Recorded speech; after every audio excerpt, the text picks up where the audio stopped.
So this is the second segment about astrology, and if you haven't watched the first one, I really suggest you do that because it'll make this one a lot more interesting. We were talking about cycles and how the ancient people observed over long, long periods of time. Not everybody, it wasn't like everybody was an astronomer. I mean, just like today, people had their specialties, and there are people who watch the sky, and they're outdoors, and if you get in the right places on Earth, it's just absolutely amazing. You can see fantastic stars. And they had very clear eyesight apparently, and they made records of what they observed. And basically what I was getting at in the previous segment was talking about these various cycles. And if you look at the various ratios, if you look at modern computer simulations of how the planets move, you realize that they're very, very similar to the way we imagine atomic structure moves. As above, so below. In the fine, from the minimum, from the small, to the middle size, to the big size, to the extreme size, they have patterns. And these patterns follow numerical systems. And those systems of rotation create shapes. And as those shapes congeal, if you look at energy just moving, for example, wind moves, you may not even see the wind. Water moves, you can see the water moving. There are things that move in nature that we cannot see. We can't really see the wind unless there's dust in it. There's energies in the cosmic system that move, and they move as above, so below. They move in the same ratio patterns as the whole nature moves. All the atoms move. There's a harmonic system governing the universe. If there wasn't, it wouldn't be here, because it has to happen a certain way. There has to be certain proportion systems. So what happens when people observe for a really long time? A lot of people call astrology pseudoscience, but I really suggest if you're one of those categories and you're watching this, do a little research. Be fair. Go in and read some books. Go really, really deep in it. Find out what Hindus had to say. Find out what the Chinese had to say. Find out what the Mayans had to say. Find out what the ancient secret teachings were. That they handed down this information, and there are beings who have lived on this earth in the thousands and millions of years who understood. There's a kind of mental interaction with our universe that we don't try to do today. Most of us, we don't really try to do that. Just think about this for a second. You're walking around every day in the soup, you might say. You got air around you, there's humidity around you, there's air within you, there's moisture in you. You are literally, if you stop and think about this for a minute, get out of yourself or your ego, think about just what's really going on, that you have this energy system, and it's electrical, it's fluid, it's involved in this other system. Now here, everything that we see, the trees, the plants, the rain, the animals, the stars, we're involved in it. Now think about that as a fish in water. The fish in water is completely immersed. Every tiny fragment of its surface of its skin is immersed. But we are immersed. We don't realize we're immersed. Because the subtle energies, it's like if a fish is really solid, has really tough scales, it doesn't really feel the moisture outside because it's its own thing. It's just like a shark. It's got a tough skin, and doesn't feel that much out there. But on the other hand, if we sensitize ourselves, like some of these ancient people did, to a different kind of a feeling of where we live in this universe, and not our TV, but instead if we walk around at night, for example. I remember years ago I came out of this house at night. It was up in the north in Minnesota, winter night, clear, cold night.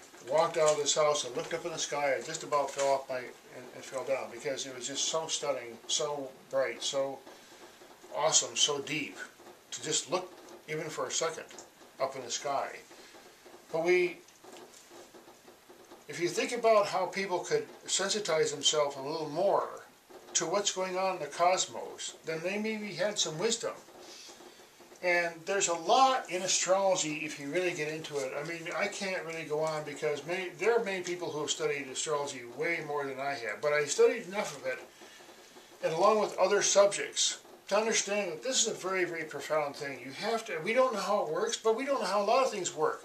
I mean, we have to be really humble, because there was a time, I was reading this book one time, it was an old encyclopedia, and they said that if you went past 30 miles an hour, there's something disastrous that was sure to happen, because, you know, at that time, you know, a horse, I mean, they just couldn't even imagine 30 miles an hour.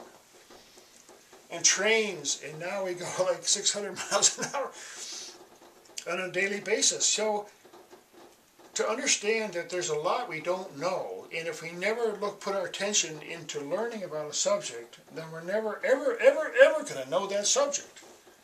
And you can't just toss things off, because really, you know, we live a very short time, and we should benefit from the ancient teachers. Now, if we toss out all the ancient teachers from thousands and thousands and thousands of years, and don't care about their buildings or their structures or their myths, or don't care anything about their teachings, how foolish can we be? Because we're trying to teach our people, our kids, our grandkids, what they need to know. And if this teaching of astrology has come down for many, many, many thousand years, there's something of a nugget in it that we're missing if we toss it out. And, you know, there are people, I'm sure there are people who really don't want us to know more about it, because if we understand timing, we can gain control. That's the whole thing. It's not about like, okay, I was born such and such a way, and that's my destiny. But let's say, for example, if you were born, if you drop a pebble in the middle of a whirlpool, and wherever you drop that pebble, if it's in that particular stream, if you drop it in a different part of the stream, in a whirlpool, what happens to it after that will be different than if you drop it in the center, or if you drop it somewhere else. So there's a difference in where we are in the cycle of what's going on, how the energy. Are we in the middle of a turbulent turbine, a rotating energy vortex? I think we are. And that's basically what I believe is all the hoopla about 2012, is that, look, okay, there's certain kinds of cycles. There's many cycles. There's many cycles. This is one particular cycle that they thought was important.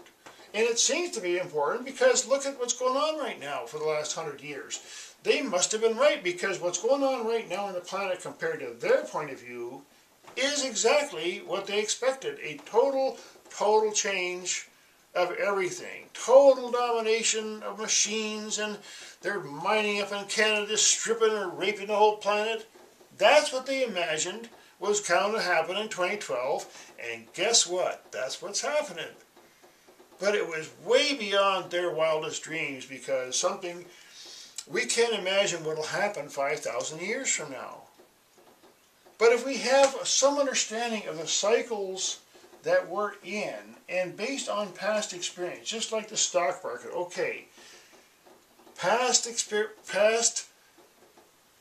occurrences don't guarantee the future, but this is what happened. This is what happened in the past. This is what might be happening in the future. So I really believe that a lot of people, you know, I don't want to go on and on here, but people should look into astrology on a deeper level. Don't just read your horoscope. Think of, that comes later. Look into some of the symbolism, the profound mysteries, the psychological aspects, how basically systems work, and when things are spinning faster, there's one kind of ratio. When it goes to a different frequency, it goes into another ratio, just like a sound changes, you know, depending on what frequency, it makes a different shape. So, again, thanks for watching, and appreciate all the commentary. I watched a lot.